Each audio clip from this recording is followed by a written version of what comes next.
علامہ صاحب سلامت رہیے, طبیعت کو ٹھیک ہے, کچھ آپ کی دعا ہیکٹک بھی وہ سارا ذرا وہ ہے بالکل, یہ بھی ایک ساتھ. اب سب عجز اور انکساری جو ہے, میں نے آپ کے بھی دیکھا, وہ ایک تواضع آپ کی بھی ایک ماشاءاللہ سیکنڈ نیچر ہے, اور اللہ آپ کو نظر بد سے بچائے.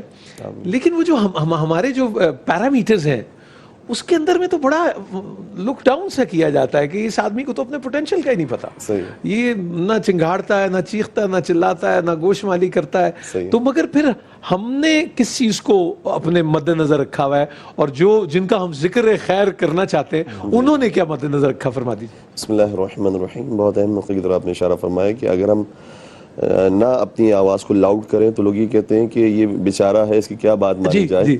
تو اس میں میرے خیال سے جو اہم نقطہ ہے وہ یہ ہے کہ اگر ہم نے کردار پیش کیا ہے تو ہو سکتا ہے کہ اس کی جھلک اس وقت دکھائی نہ دے اور اس وقت اس کی طاقت دکھائی نہ دے, لیکن بعد میں آنے والی نسلیں اور بعد میں آنے والے افراد وہ یقیناً اپریشیٹ کریں گے کہ جو اس نے عمل کیا تھا وہ واقعی حق پر تھا. یعنی وقت اس کا فیصلہ جو ہے وہ صاحب فیصلہ کرے گا. جو اقتدار اور طاقت کی زور پر بات کرتا ہے وہ ہو سکتا ہے وقتی فائدہ حاصل کر لے اور اپنے قوم کو, اپنے عوام کو دبا دے, لیکن بعد میں جب عوام اور نسلیں پیدا ہوں گی تو پھر اس کو بددعائیں دیں گے اور کہیں گے کہ اس نے ظلم کیا تھا. اللہ.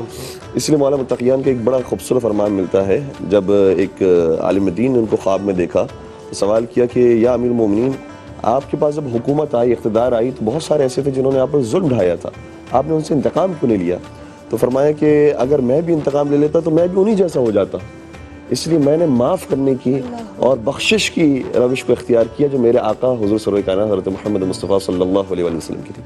اور یہ جو عز و انکساری ہے, یہ دیکھنا پڑتا ہے کہ ہم کس کے مقابلے میں عز و انکساری کر رہے ہیں. جی ٹھیک. اگر اللہ کے مقابلے میں عز و انکساری ہے تو انسان جتنا جھک سکتا ہے, ختم ہو جائے, جتنا گرے گا اتنا ہی اٹھے گا. اور حضور صلی اللہ کائنات کے اندر یہ عز و انکساری بہت ہی زیادہ, جتنا گرے گا اتنا ہی اٹھے گا, اتنا ہی بلند ہوگا.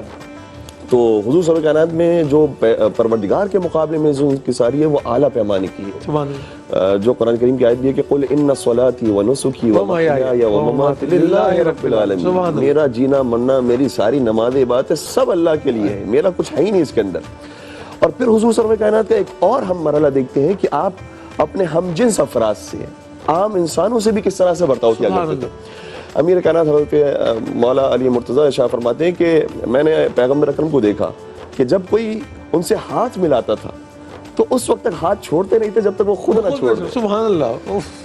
جب بیٹھا what a great message, مطلب آپ کتنی بڑی چھوٹے چھوٹے عمل ہوتے ہیں لیکن اس کے بڑے پیغامات ہیں. اسی طریقے سے جب آپ سے کوئی محو گفتگو ہوتا تھا تو جب تک وہ گفتگو جاری رکھتا تھا آپ بھی جو گفتگو کنٹینیو کرتے تھے.